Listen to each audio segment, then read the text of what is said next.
শীত চলে আসছে প্রায় নাকের ডগায়। শীতের সময় পুলি পিঠা আমাদের একটি অতি জনপ্রিয় খাবার। শীত মানেই প্রায় পুলি পিঠা। আজকের রেসিপিতে আমি আপনাদের সাথে শেয়ার করে দেখাবো সিদ্ধ পুলি পিঠা।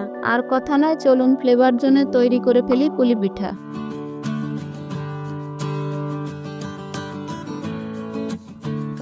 পুলি পিঠা তৈরির জন্য আমি নিয়েছি 1 কেজি আতপ চাউলের গুঁড়ো এবং 2টো নারকেল।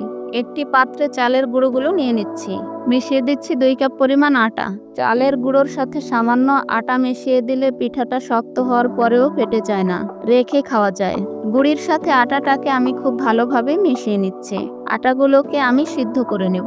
বসিয়ে দিচ্ছি একটি কড়াই, দিয়ে দিচ্ছি 2 লিটার মতো পানি, দিয়ে দিচ্ছি পরিমাণ মতো লবণ। পানিটাকে ঢেকে দিয়ে অপেক্ষা করছি বলক আসার জন্য। পানিতে বলক চলে আসলে দিয়ে দিচ্ছি চালের গুঁড়োগুলো। চালের গুঁড়ো দিয়ে শুরুতে আমি পুরো গুঁড়োটা নেড়ে মিশিয়ে দেব না, তাতে ভালোভাবে সিদ্ধ হবে না। আপনারা দেখতেই পাচ্ছেন আমি একটা খুন্তির সাহায্যে গুঁড়োর মাঝখানে এভাবে ফাঁকা করে দিচ্ছি, যাতে নিচের পানিটা উপরে চলে আসে। এভাবে করে দিয়ে কড়াইটাকে ঢেকে দিচ্ছি। এ পর্যায়ে চুলার আগুনটা আমি মাঝারি আঁচে রেখেছি। গুঁড়োগুলোকে ঢেকে দিয়ে 2-3 মিনিট পরে ঢাকনা তুলে গুঁড়োগুলো এভাবে নেড়ে মিশিয়ে দিচ্ছি। এভাবে চালের গুঁড়ো সিদ্ধ করলে নিচের গুঁড়ো একটু বেশি সিদ্ধ হয়ে উপরের চালের গুঁড়োর সাথে অ্যাডজাস্ট হয়ে যাবে। আপনারা চাইলে পানির পরিমাণ একটু বেশি দিয়ে বলক চলে আসলে একটু পানি তুলে রেখে দিতে পারেন। প্রয়োজন হলে পরে মিশিয়ে দেবেন। পানি বেশি হলে সমস্যা, কম হলে একটু মিশিয়ে ডোটাকে তৈরি করে নেওয়া যায়। আপনারা দেখতে পাচ্ছেন আমার গুঁড়িগুলো এরকম একটু ঝরঝরে ভাবে সিদ্ধ হয়েছে। চুলোর আগুনটা অফ করে দিয়ে সিদ্ধ গুঁড়িগুলো একটি পাত্রে নিয়ে নিচ্ছি। সিদ্ধ গুঁড়ি মাখানোর সময় কোনোভাবেই আমরা ঠান্ডা পানি অ্যাড করব না। পানির প্রয়োজন হলে হালকা গরম পানি অ্যাড করব।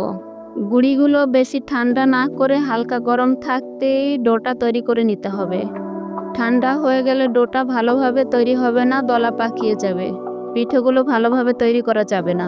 ডোটা পারফেক্ট না হলে পিঠাগুলো কোনোভাবেই পারফেক্ট হবে না। আপনারা দেখতে পাচ্ছেন আমার ডোটা কত সুন্দরভাবে তৈরি হয়েছে। ডোটার উপরে আমি সামান্য পানি মাখিয়ে দিচ্ছি, যাতে উপরে শক্ত আবরণ না হয়ে যায়। আপনারা চাইলে হাতের কাছে পলিথিন থাকলে ডোটাকে একটি পরিষ্কার পলিথিনে রেখে দিতে পারেন, এতে উপরের আবরণটা শক্ত হয়ে যাবে না। বা পরিষ্কার নাকড়া ভিজিয়ে ডোটাকে ঢেকে দিতে পারেন। এতে করে আপনারা যত সময় পরেই পিঠাগুলো তৈরি করেন না কেন ডোটা ঠিক থাকবে। ডোটা তৈরি করে সাইডে রেখে দিচ্ছি। নিয়ে নিচ্ছি নারকেল। এখানে আমি আগে থেকেই 2টি নারকেল কুড়িয়ে রেখেছিলাম। নারকেলের সাথে মিশিয়ে দিচ্ছি চিনি।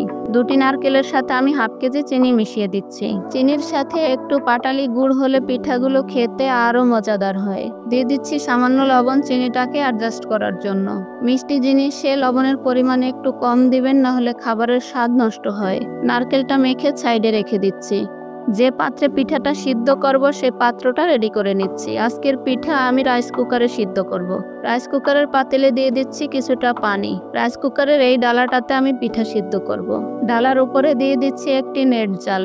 নেট জালটা চারদিকে ভালো করে বেঁধে দিচ্ছি, যাতে পিঠা দিলে ডালাটা ঠিক থাকে। নেটটা দিয়ে এভাবে আমি চতুর্দিকে ভালো করে বেঁধে দিচ্ছি। ডালাটা রাইস কুকারের উপরে দিয়ে ঢেকে দিচ্ছি। রাইস কুকারটা অন করে দিয়ে চলে যাচ্ছি পিঠা তৈরি করতে। নিয়ে নিচ্ছি একটি পিঁড়ি বেলন, নিয়ে নিচ্ছি কিছুটা ডোগুলোকে এভাবে হাতের সাহায্যে ঘুরিয়ে গোল করে ভালোভাবে আমি একটি রুটি তৈরি করে নিচ্ছি। রুটিটাকে আমি সুন্দরভাবে আটা দিয়ে এভাবে বেলে নিচ্ছি। আপনারা দেখতেই পাচ্ছেন আমার রুটিটা কতটা সুন্দর হয়েছে। আমার রুটির ভিতরে কোনোভাবেই কিন্তু দলা পাকিয়ে যায়নি। রুটিটাকে আমি নর্মাল রুটির মতো পাতলা করেই বেলে নিচ্ছি। একটি চামচের সাহায্যে দিয়ে দিচ্ছি কিছুটা নারকেল। নারকেলটা এভাবে সাজিয়ে দিয়ে হাতের সাহায্যে চেপে আমি পিঠাটাকে কেটে নিচ্ছি। আপনারা দেখতেই পাচ্ছেন আমার পিঠাটা কত সুন্দর হয়েছে। চলে যাচ্ছি পিঠাগুলোকে সিদ্ধ করার জন্য। পানিতে বলক এসে এভাবে একটি তাপ তৈরি হয়েছে। পানিতে বলক আসার পর এভাবে যখন তাপ চলে আসবে তখন পিঠাগুলোকে এর উপরে সাজিয়ে দিতে হবে। আমি পিঠাগুলোকে একে একে সাজিয়ে দিয়ে ঢেকে দিচ্ছি। 3 থেকে 4 মিনিট অপেক্ষা করব পিঠাগুলো সিদ্ধ হওয়ার জন্য। আপনারা দেখতে পাচ্ছেন আমার পিঠাগুলো কতটা লোভনীয় হয়েছে। পিঠাগুলোকে তুলে নেওয়ার জন্য আমি নিয়ে নিচ্ছি একটি চামচ। চামচটাকে আমি পরিষ্কার পানির সাহায্যে এভাবে ভিজিয়ে নিচ্ছি। চামচটাকে পানি দিয়ে এভাবে ভিজিয়ে নিলে পিঠার সাথে লেগে যাবে না। আপনারা দেখতে পাচ্ছেন আমার পিঠাগুলো কত সুন্দরভাবে উঠে আসছে। চামচ বা নেট কোনো কিছুর সাথে পিঠাগুলো জড়িয়ে যাচ্ছে না। পুলি পিঠা তৈরিটা একটু ঝামেলার, কিন্তু তারপরেও শীত চলে আসলে পুলি পিঠা ছাড়া যেন চলেই না। রেসিপিটি ফলো করে একবার ট্রাই করে দেখুন, পারফেক্টলি পিঠা তৈরি করতে আপনাদের কোনো সমস্যা হবে না। আমার আজকের ভিডিওটি ভালো লাগলে ভিডিওটিতে লাইক দিয়ে সাথেই থাকুন। আমার চ্যানেলটি এখনও যারা সাবস্ক্রাইব করেননি তারা আর দেরি না করে এরকম আরও মজাদার রেসিপি পেতে চ্যানেলটি সাবস্ক্রাইব করে ফেলুন। আজকে এ পর্যন্তই, বিদায় নিচ্ছি। আল্লাহ হাফেজ।